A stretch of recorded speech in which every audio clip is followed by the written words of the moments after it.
Hi guys, welcome to my channel. I took a few months off. I just had a lot of stuff going on, changing jobs, changing flats. As you can see, my background is different. So it was a lot of changing, but now I feel that I'm settled. I'm ready to start videos again. If you're new here, welcome to my channel. If you've came from previous videos, thank you. I really appreciate that. So what we'll be talking today is about building self-worth. I do have notes here just so I don't forget what I want to talk about. So if I do look down, that is why. So self-worth is something that is really important that we have, because without self-worth, you can end up in really bad situations, such as people walking all over you. You get into situations that you really shouldn't be in. People overstep your boundaries. People don't have respect for you, which can be from your family, your friends, partners.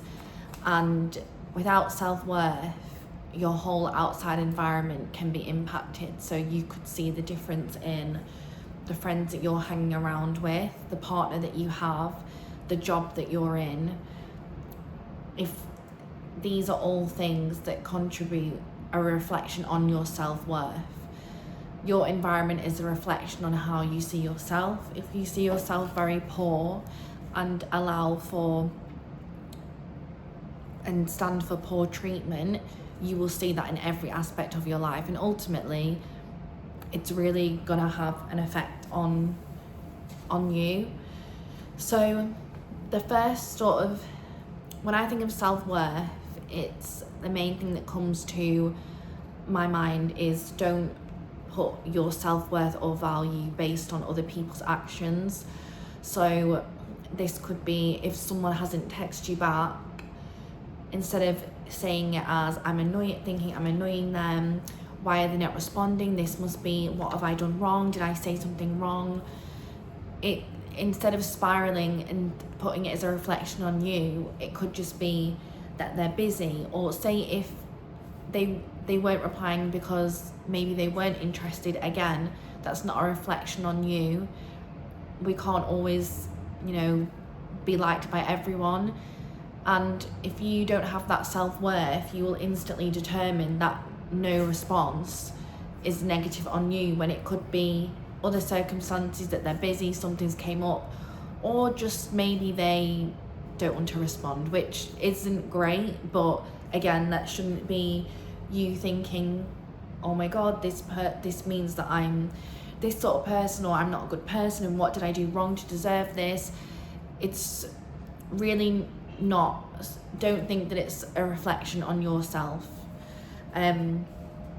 It could be, again, with rejection, someone you're dating, we're not everyone's cup of tea, and instead of going into the mode of what could I have done different and going through every conversation and every scenario, it's a reflection on them, and it has nothing it's nothing to do with the person you are. If you know that you're a good person, you know what you bring to the table, if that person doesn't see that value, why would you want to be around them anyway? And I know it's easier said than done. I've definitely had it in the past where someone hasn't wanted to carry on dating me, and I've sat there for days and compared myself to all these girls on Instagram and who they follow, and it's really draining. And then after a few weeks, I sit there and I'm like, why was I even doing that? Like,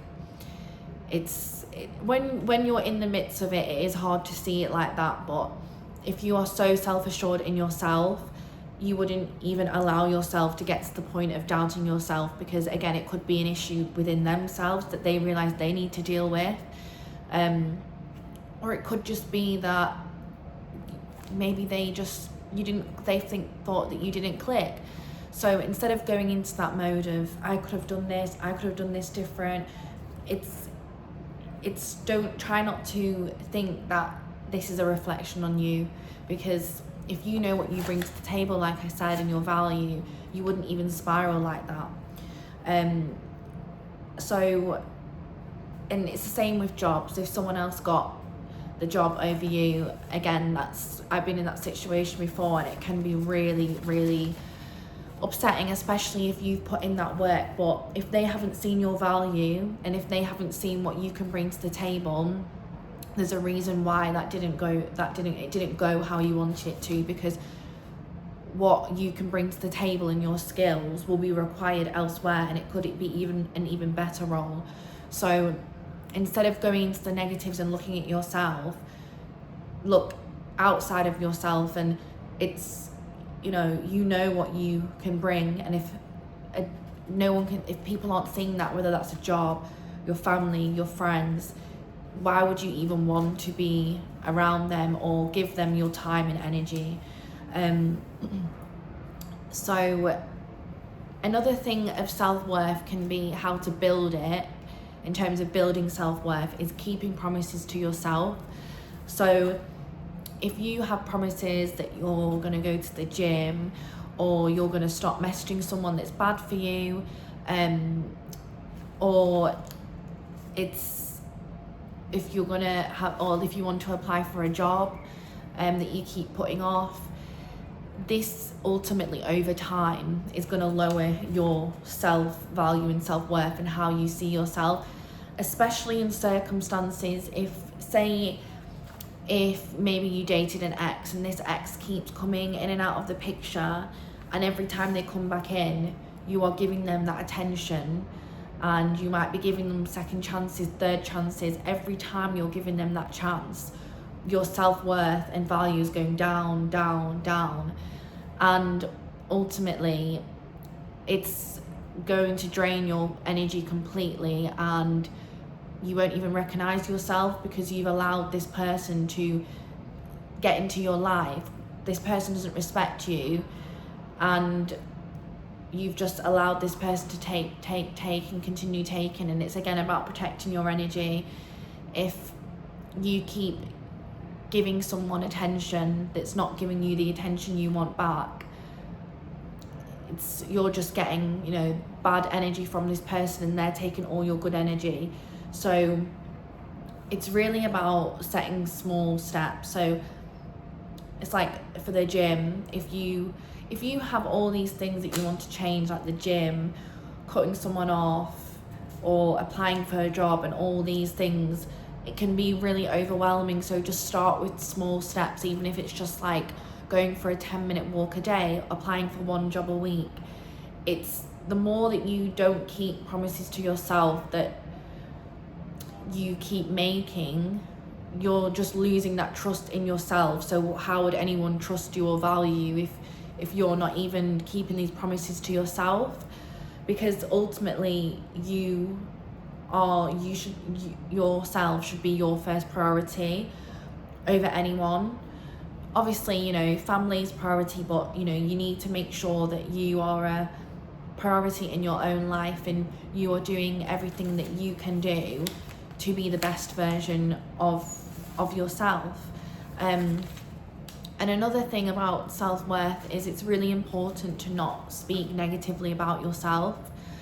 I know, again, this is easier said than done. If you're having a day where you don't feel nice, or you're just not having a great day, and things might not be going right, and it's easy to think that you might be a failure, or you don't like this about yourself, you don't like that about yourself. But the more that these negative thoughts are going into your mind, the more that you're actually going to believe it. And it's just not true. So yeah, it's the more that you feed these negative thoughts, the more you will believe it, when 90% of these thoughts aren't true.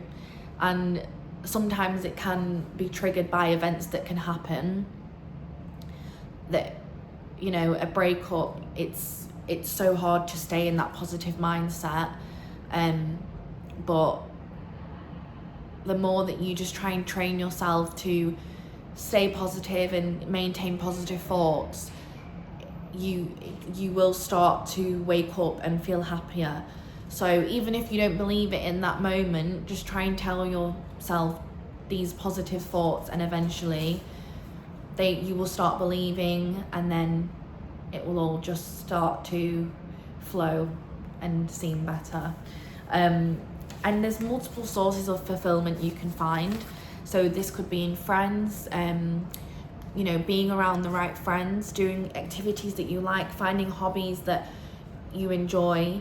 So say if there's a hobby you want to take up, sometimes you might not think you like it, and then you join it, and this is a new hobby that you've started, and you find out more about yourself. It's all about finding out about you and the person that you are. I think that's the most important thing, is to find out what you like, find out what you love, the people that you want to be around. And the more that you pour into yourself, the more you will find out about yourself, and everything will start to just feel very positive. Exercising, again, it's really good for your mind. If the gym seems daunting, try a 10-minute walk. If you don't want to walk past people, try and find maybe a park that's quiet. And learning is, you know, if there's a topic that you've been wanting to learn, like psychology, sociology, philosophy, find videos or find books.